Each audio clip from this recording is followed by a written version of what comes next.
En esta parte del curso de Adobe Illustrator aplicada a la geología vamos a ver puntualmente cómo crear una sección estructural sin que nos tome mucho tiempo.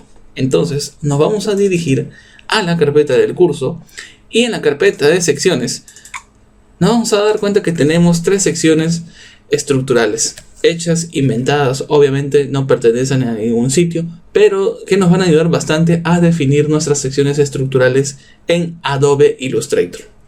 ¿Ok? De las cuales vamos a trabajar, de la sección 1, 2 y 3, vamos a trabajar la sección número 1. Entonces, voy a proceder a abrir el software. Tenemos ya abierto el software. Y de la misma manera, como ya habíamos visto en la creación de columnas estratigráficas, ese dibujo que yo tengo en la carpeta de secciones, voy a arrastrarlo y colgarlo dentro del software. ¿No es así? Voy a acomodar mi ventana para que se vea mucho mejor. Y ahí está, tenemos el dibujo. ¿Ok? Entonces, ¿qué es lo primero que tenemos que hacer? Ese dibujo ya se pasó a una ventana de capas. Es decir, que en esta capa yo voy a colocar un nuevo nombre, es decir, escaneo. Le voy a dar simplemente una opacidad para que pueda dibujar y retrasarlo sin problemas, pero en este caso no vamos a configurar ni alinear la escala, simplemente vamos a dejarla así, porque en el ejercicio anterior de la construcción de columnas estratigráficas ya vimos cómo se hace ese procedimiento. Voy a colocar unas líneas de manera que pueda crear un esqueleto válido para mi sección. Es decir, que en este caso le voy a poner un grosor de 0,4. Ahí está. O un poco menos para que no se note muy gruesa. Bien. Y entonces voy a empezar a hacer todos los arreglos poligonales posibles. Por ahora solamente me voy a trazar solamente la parte del esqueleto, las formas de las curvas en general, incluyendo topografía, litología, etc. Acá vemos que ya tengo un relleno automático en blanco. Entonces este relleno automático simplemente yo puedo dirigirme al lienzo de color y quitarle ese relleno. Ahí está. Simplemente le he quitado el relleno y voy a seguir avanzando con mi trazo en negro. Entonces voy a avanzar y nos vamos a dar cuenta que no debemos incluir mucho detalle al momento de hacer eso. ¿Por qué? Porque al final hay que recordar que podemos contar con la herramienta suavizar y nos puede sacar de varios problemas al momento de editar puntualmente o muy detalladamente nuestra sección o algún polígono en general. Es muy importante tener cierta destreza, ¿no es así?, durante el trazado del dibujo, porque tampoco voy a colocar mi trazado fuera de las líneas guía, es decir, fuera de las líneas que ya existen dentro de mi escaneo. Simplemente me voy a concentrar en la producción general de las líneas que me pueda ofrecer el dibujo de ejemplo. Ok, entonces esto simplemente lo puedo coger de esta manera y empezar a trazar de manera general. Por ejemplo, así. No interesa por ahora si tiene algún detalle en especial.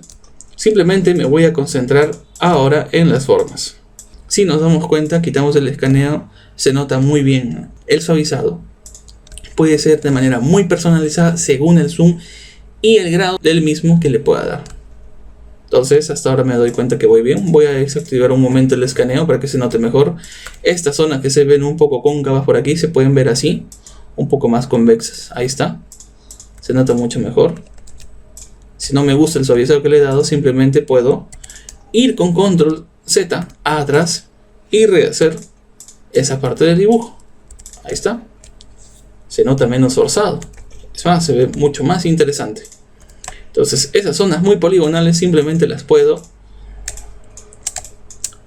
retrasar a manera de suavizado. Ahí está, muy bien. Esta herramienta de suavizado es muy útil. Ya había mencionado en la primera parte que este suavizado también existe, por ejemplo, en CorelDRAW, en cualquiera de sus versiones, en Inkscape, por ejemplo. Y lo malo, que en esos software el suavizado no llega a ser tan personalizado como en este caso. Acá sí es personalizado casi 100%, porque lo puedo hacer casi por donde desee. En cambio allí tengo que asignar números, tengo que asignar una cifra, y muchas veces yo necesito pues reordenar o resuavizar todas las líneas, todos los nodos, solamente una parte, como estoy haciendo acá, ¿no? Entonces muchas veces eso no conviene.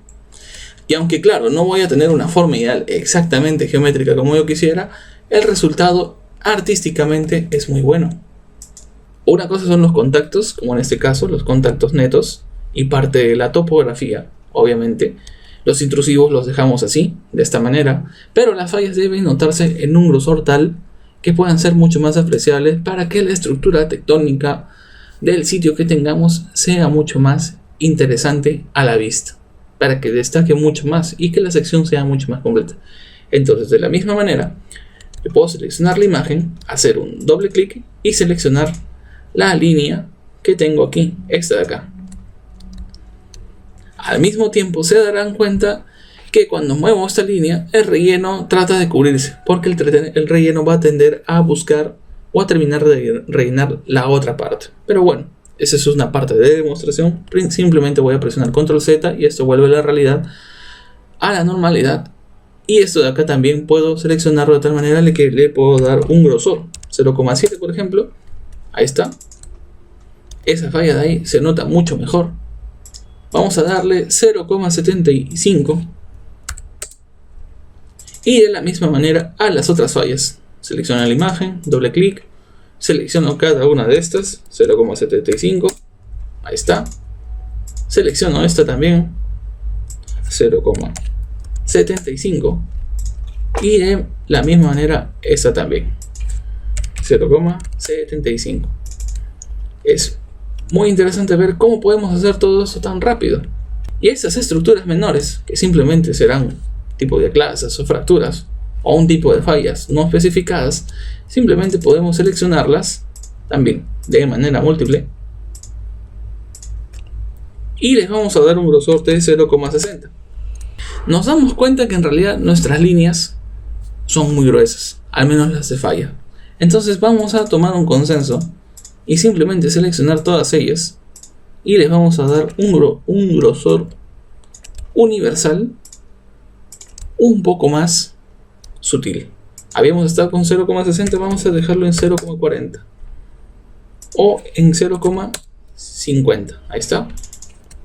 Tenemos nuestras fallas trazadas de esta manera. Ahí está. Y si se notan con respecto a lo que tenemos en el fondo como dibujos de litrología o la sección. Y es obviamente lo que buscamos, el contraste. Ahora, nosotros ya tenemos los colores base para la sección en general. Ahora lo que nosotros vamos a utilizar aquí es lo mismo que hemos visto en el bloque anterior, en la primera parte. Es las litologías. Es decir, voy a ir al archivo, abrir y voy a buscar dentro de la carpeta del curso, en la carpeta patrones litológicos. Voy a trabajar primero con las rocas sedimentarias, donde están las calizas, las areniscas, en la hoja número 1 de patrones. Le voy a dar OK y voy a seleccionar la simbología de las calizas, la número 607. Voy a ingresar a la sección y lo pego. Esto yo lo puedo poner aquí de manera que yo pueda hacer un contraste de lo que voy a ver dentro de la escala de la simbología. Obviamente poner dentro de mi escala de trabajo a este zoom esa escala de simbología en realidad no me dice mucho. Se nota muy densa la población de los puntos. Entonces simplemente lo voy a rescalar de manera uniforme presionando el Shift y arrastrando, obviamente tal como si fuese una figura. Ahí está. Está un poco mejor. Muy bien. Ahí hasta un poco menos. Ahí está. La parte de las lutitas o los lolitas. Puedo presionar acá nuevamente, seleccionar en muestras las lutitas y dar clics respectivos a todas mis zonas de lutitas. Ahí está. Muy rápido. El mosaico, como ya sabemos, lo podemos corregir fácilmente con las opciones del motivo y reduciendo este pequeño error. Escape. Y ahí está. Rápidamente nos hemos dado cuenta que hemos creado niveles de lutitas, de areniscas, calizas y hasta niveles intrusivos. Muy fácilmente, casi sin perder mucho tiempo. Vamos a seleccionar estas muestras, las vamos a dejar de lado.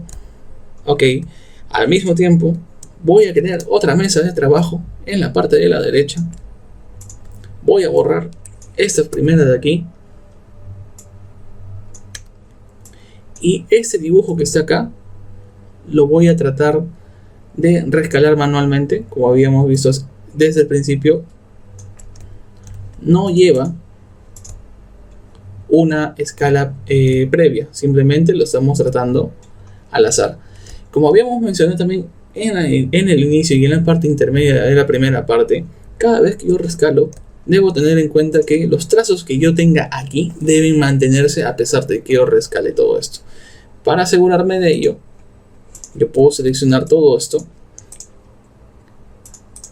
Ok. Puedo ir a esta opción, transformar y a escala. Y nos damos cuenta que está activada la opción de cambiar escala de trazos y efectos. Obviamente no vamos a trabajar desde aquí, pero vamos a quitar esta opción porque ¿qué va a pasar? Cada vez que esto lo haga más grande, también los trazos se van a hacer mucho más grandes. Y eso no nos conviene en este caso. Quiero que el dibujo crezca, sí, pero que los trazos mantengan su formato original. Voy a dar OK. No he movido nada. Y simplemente esto lo puedo rescalar. Voy a seleccionar ambos. Ahí está. Simplemente tengo lo mismo, pero en una escala un poco más grande. Es muy similar. En el caso de las simbologías de las fallas, simplemente, ¿qué podríamos hacer? Lo mismo, podríamos trabajar con polígonos. ¿No es así? Es decir, polígonos abiertos en cierto modo. Polígono, puedo trabajar una línea aquí. Estas puntas de la flecha van a ser la de las fallas, la cinemática movimiento de las fallas. No va a ser como lo trabajamos en puntas flechas. Y simplemente esto le puedo dar un color de relleno. Y ahí está. Muy fácilmente. Y esto mismo lo podemos arrastrar y copiar. Y con la herramienta rotar, con la tecla R, puedo mover esto. Si no me gusta este tamaño, simplemente lo puedo rescalar y decirle que se reduzca un 30% de tamaño, con el cual yo me quedo con el 70%. Ahí está. Es decir, es una cuestión de estética también, simetría y orden, porque esta flecha no puede ser tan grande en un espacio tan pequeño. Acá sí, de la misma manera acá, pero con otra orientación, simplemente presionando R de rotar. Y esto de acá lo puedo acomodar donde yo desee. Muy bien. Estas otras estructuras las vamos a dejar así por defecto. Y esto lo vamos a dejar también de esta manera. Y este es un proceso muy sencillo. Pero hay que tener bastante tino en realizar algunas acciones. Es decir, voy a acomodar la ventana acá. Como en Adobe Illustrator. Simplemente puedo seleccionar A y arrastrarlo al programa. Por defecto, en la parte derecha vamos a ver un nombre que se dice fondo con un candado. Ese candado nos indica que ese dibujo, esa imagen importada es original y que siempre se mantiene como backup, como repuesto. Entonces yo puedo presionar simplemente Control J dos veces, 1 y 2, para tratar con dos juegos o dos copias para rediseñar esta imagen. ¿Ok? Voy a descliquear fondo y voy a quedarme simplemente con esta primera copia y con la segunda. La primera voy a seleccionarla y voy a proceder a ir a filtro, enfocar y escoger máscara de enfoque. Voy a tener configuradas estas opciones en cantidad 10%, radio 1000 píxeles y umbral 0 niveles. Y voy a ir a la opción OK. Va a demorar un poco allí. Voy a crear una máscara de enfoque, tornar mi imagen actual capa 1 copia un poco más nítida. En la segunda capa, debajo, capa 1, la selecciono, voy a filtro, voy a otro y luego escojo la opción paso alto. Y en esta opción simplemente el radio lo dejo en 4 píxeles. Voy a OK. Va a demorar. Si yo quito de la visualización capa 1 copia, nos vamos a dar cuenta que vamos a tener una especie de copia o calco al fondo, ¿no? Que viene a ser prácticamente la capa 1, ¿no? Es decir, lo que nosotros hemos visto hace un rato como paso alto, ¿no? Es un calco. ¿Qué es lo que vamos a hacer? Esta imagen de acá la vamos a colocar un poco más notoria. Los contrastes que se formen entre las quebradas, algunas líneas, las nubes, etc., las vamos a contrastar. No cambio de color, no cambio de contraste, sino vamos a hacer que esas líneas de diaclasas, de vegetación, los bordes, los contrastes entre un color y otro sean más notorios, ¿no? Entonces, algo adicional, puedo seleccionar la primera capa, capa 1 copia, ir a esta opción normal, clic y colocar luz fuerte. ¿No es así? Voy a colocar luz fuerte o luz intensa. Y nos vamos a dar cuenta que de alguna otra manera cambia este color. Si nos damos cuenta, en comparación a la imagen original, hay un ligero cambio. No es muy fuerte, pero la nitidez ha mejorado sin duda alguna. ¿Ok?